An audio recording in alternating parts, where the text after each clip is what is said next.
Hey, James McDonald here from NewyTechPeople, here today with the monthly jobs update for September 2021. Last month in September, we've seen 149 jobs posted in the technology category in Newcastle. What we're looking at from a comparison basis, we're looking at 5% up month on month, 35% up year on year, and 271% up from the absolute bottom of the pandemic. So what we're saying is from the job activity market, the pandemic is well and truly over. There's plenty of opportunity out there, plenty of companies advertising for technology professionals in Newcastle on the Hunter. If you're a technology professional and you haven't explored new opportunities or had a look at the market within the last 6-12 months, I would highly encourage you to do so. The salaries have increased across the board and the opportunities have increased, not only with companies in Newcastle trying to hire locally, also companies fully remote trying to hire Newcastle-based talent, which is becoming a bit of a challenge for Newcastle-based employers as well. When we look at the type of roles being advertised, there's an increase in the amount of contracting roles being advertised over the last 2-3 months. We're seeing a steady increase month on month with contracting roles being advertised. Predominantly, these are in the project spaces still. So project managers, business analysts in particular, more project-orientated roles being advertised, which is good. When there's high contracting and high project-based roles, it's a really good indicator for the strength of the technology market. So a very good sign right there.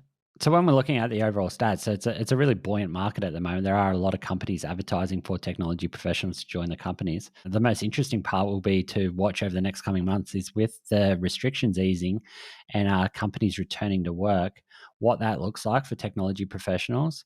I think there's a bit of a mixed range with some companies on the fully remote scale and then some companies looking at somewhere close to full-time back in the office. It'd be interesting to see how that affects the market. We're having a look at companies hiring fully remote outside of Newcastle, hiring Newcastle-based talent, Newcastle-based organisations hiring fully remote, opening up their workforce or potential workforce to the whole East Coast if you're looking for people working on that same time zone. So I think that's a really interesting space to have a look at what companies do in encouraging people or forcing people back into the office and how that affects the labour market. Technology professionals in our surveys have indicated a desire for a couple of days back in the office, but still quite a remote space. So 1 to 3 days back in the office and then the rest of the time remote. I think a lot of the commentary from technology professionals of late has been, hey, we've shown the ability to work remotely. Why can't we continue to do so? So that'll be really interesting to see how that affects the technology community, in particular in Newcastle, where we did have a really local, strong Newcastle local technology community, and how that remote workforce continues to affect the market.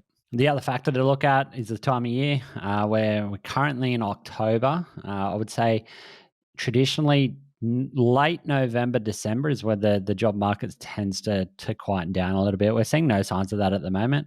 It'll be quite interesting to see whether that has the same effects that it has in previous years, or whether companies, because of the desire to get technology talent on board, just keep firing on all cylinders and doing anything possible to get new people on board. So I think companies will continue to try to hire over this Christmas period. We do traditionally, have that slowdown, but with the difficulty everyone is facing in trying to get quality technology talent across the board and to join your companies, I feel like most companies will continue to try to do that through that November, December, January period.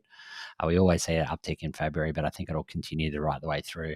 And it's on the employer to look at all options in trying to get good quality talent across the board. We'll report back next month with our findings from October, but I don't see too much change. Like in the market at the moment, we're seeing a lot of companies trying to hire good quality technology talent. Technology talent across the board in Australia right now is short. When the borders open, potentially early next year, they might change a little with an influx potentially of technology talent coming from overseas on skilled visas. That might help a little, but I think for a while yet, we're going to continue to face a talent shortage. So I'm really looking for companies to try to upskill their staff and do everything possible to get new people on board. Thanks again for taking the time to listen to today. We'll be back next month. Cheers.